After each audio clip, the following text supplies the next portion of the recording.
What's up, YouTube? This is Dr. Davis, and I'm back with another NBA 2K23 video. So today, I want to talk about the 5 things to avoid when first playing NBA 2K23. Now, if you don't know, NBA 2K23 will release in 1 day and 14 hours from the time I'm recording this video. So in my time, that is going to be 11 p.m. on Thursday night. And when I tell you, I cannot wait to play this game. I am so excited. Everything I've seen so far, it really does have me hyped. Hopefully, Mike Wang, you stay locked in. Don't let anyone change what you've provided us for this game so far. Of course, I have not played the game yet, but from all of the other people who went to the 2K event last week, they've been saying some really good things. They released a lot of builder information yesterday, and so I've been watching. And so the first thing I want to talk about to avoid is coming into NBA 2K23, do not have the same mindset of what we played last year. In the video, I'm going to put up a screenshot of an example of someone trying to make a small build play shot. So nothing but playmaking, nothing but high shooting. And as you're going to be able to see, oh my God, they can't do anything. They cannot do anything but those two things. And so you want to make sure you come in with a fresh mindset. You want to make sure you come in and you are able to actually look at the builder, play with it, and so you can find something that you will want to use for, the rest of the year. Some of us who don't have a lot of money to play with the builds, we can't make a new build every month or a new build every week. So you want to make sure that you're able to have a build that can play for the whole year. The second thing, you want to make sure you understand the badge tier system. So a problem that I see a lot of people that's going to have, they're going to rush through, they're just going to put badges in and really not understand the tier system to NBA 2K23. If you've watched any of my videos, I talk about that. I'm going to link the video where I go in depth with that here. But when doing that, you want to make sure that you really understand what you have to do in order to get the badges that you want. So when you talk about the tier system, there are 3 different tiers. Tier 1 and tier 2, and then tier 3. Tier 3, depending on your position, is probably going to be some of your most important badges, of course, which it should be.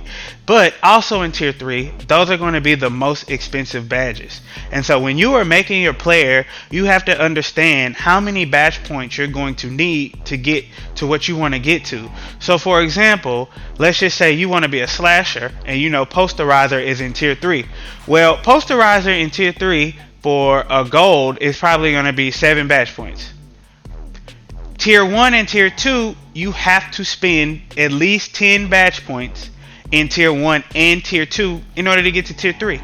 So if you want gold posterizer, you shouldn't have anything below 17 badge points. Does that make sense?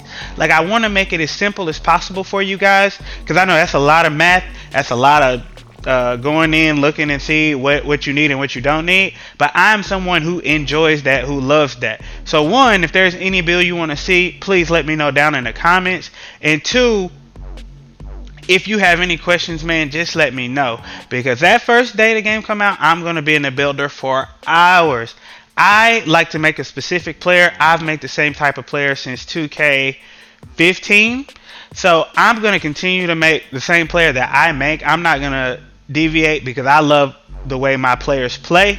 I am a mid-range person. I love to shoot step backs. I love to shoot spin jumpers. I love to use the mid-range to my game. So I'm going to make someone with the high mid-range. But if you are looking to be kind of like a comp guard or something for the park, just let me know so I can help you and help you go through the badges that you may need in order to become successful. The third thing I want to talk about is to make sure that you add strength to your build. So I've been looking around and I've seen some YouTubers do it and I've seen some not do it. But there are a lot of YouTubers who are not adding strength to their build. So I've seen some people who make those smaller builds at 175 and have a strength of like 30. And then I've seen others who've really looked to add strength. And from the people who've looked to add strength, they've been telling their people that the bully badge is huge. They say strength matters. with that badge. Now, to me, I've always added strength because something that 2K doesn't tell you about the game is strength has always helped you play defense. Strength limits the blow bys. No matter what anyone says, strength limits the blow bys for guards. So I've always had strength on my builds, and it always helps you get past those guards. But now they just added a badge for that. So please make sure you add strength to your build, so you're not out here getting bullied.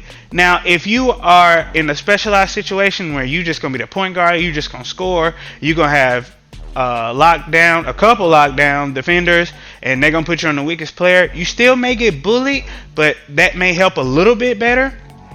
But from what I've seen, 2K is really pushing for teamwork gameplay.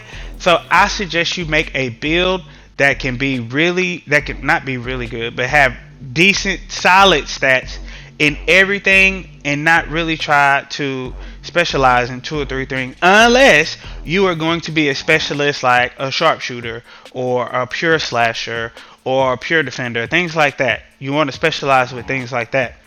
The next mistake that you should avoid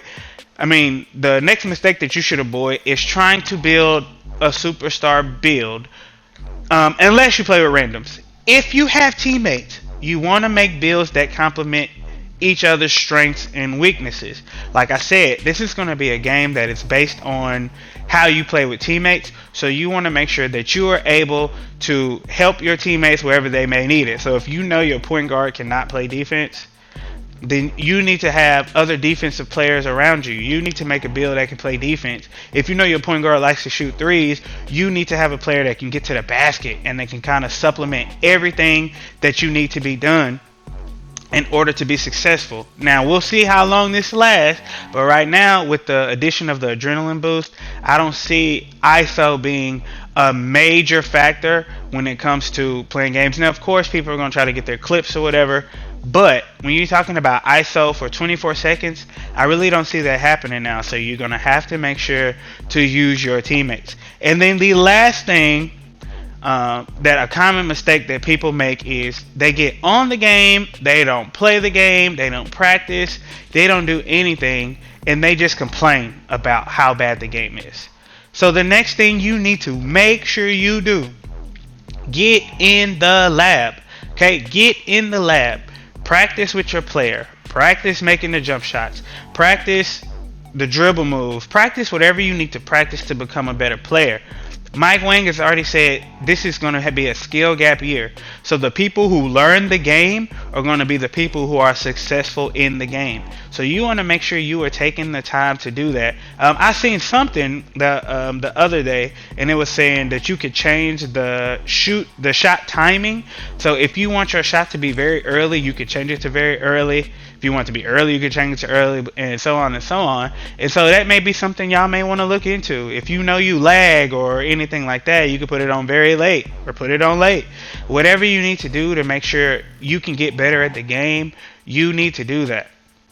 And that's all I got for you guys so far. Later today, there should be a City trailer dropping. So stay tuned for that. I'm going to bring that to you again. I'm going to have a 24-hour stream starting Thursday night from 11 to 11 p.m. the next night. Just playing the game, exploring, working on my player, hitting the park, hitting the pro-am, rec, all that stuff. I'm going to try to fit that into that 24 hours. You can follow me on Twitch, Dr. Davis Gaming. I'll be streaming on there. I might come to YouTube, not sure yet. Please share, subscribe, like. It takes no time for you to do that. Hit the like button, easy, 2 seconds. I appreciate that if you could do that for me. And then also, please, if you ever need someone to run with, just hit me up. I'll play with you guys. I do have a requirement that you pass the ball. Like if you just want to ISO and you think I'm gonna sit in the corner, that'll never happen, ever. Because I'm too smart on this game to just sit in the corner.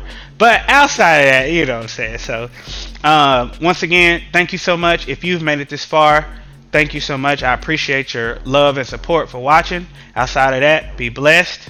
Peace.